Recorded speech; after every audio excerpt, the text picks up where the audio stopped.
Girls, we all need to help. Quickly, he's losing blood. I pray that the Lord see fit to restore the health of the wounded soldier.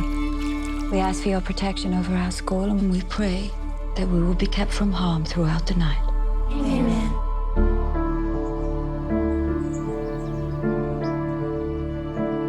Seems like the soldier being here is having an effect.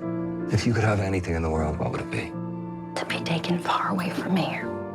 We can show him some real Southern hospitality. Corporal McBurney's stay here has taught us all a very important lesson. Can I get you anything? The enemy is not what we believe.